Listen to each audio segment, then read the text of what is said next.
My name's Joanne Dewar. I'm CEO of Global Processing Services.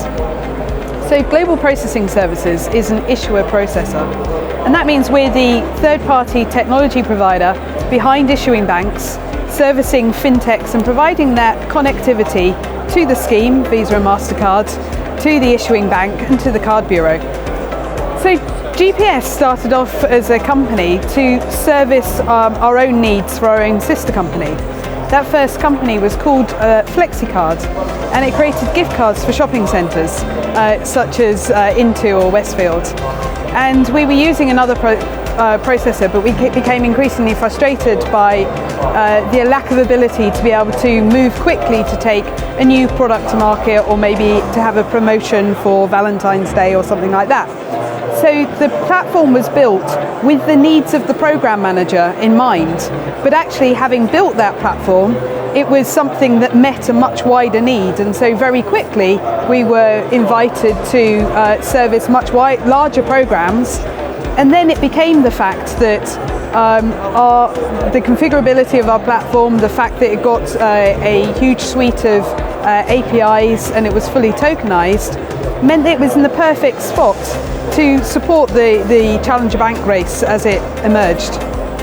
It's a great thought to think about which of the Challenger banks will no longer be thought of as a Challenger Bank. And in part that's going to be determined by what's happening next. I think the likes of Monzo and Starling are really well established now. They've become mainstream in terms of if you just go down the tube at the moment, you see the number of adverts everywhere.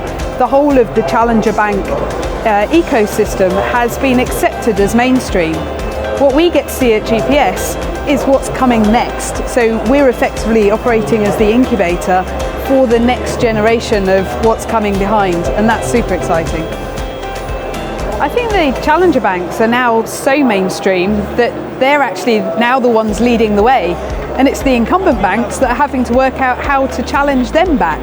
Plus we can see the next generation, the cohort coming through underneath, who are going to be effectively challenging the challengers. The evolution of fintech means that we're able to create products more and more bespoke for specific niches and market segments. That can be in terms of verticals like migrant workers, like students, or it could actually be segments in a completely different way, a product for animal lovers or something like that. And so I think what fintech enables, because it can penetrate and get directly to specific individuals and personalize the offering, and is much sort of cheaper to provide on a per account basis, it's going to be able to create much more specific products for specific use cases. There are lots of different benefits. For me, I've really enjoyed speaking here this time round.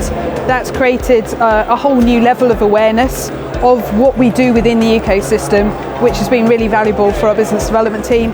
It's always really valuable for us to meet with the rest of the ecosystem. I've just had a great meeting with one of our issuing bank partners, and we are all one big family as an ecosystem, and it's always great to get together.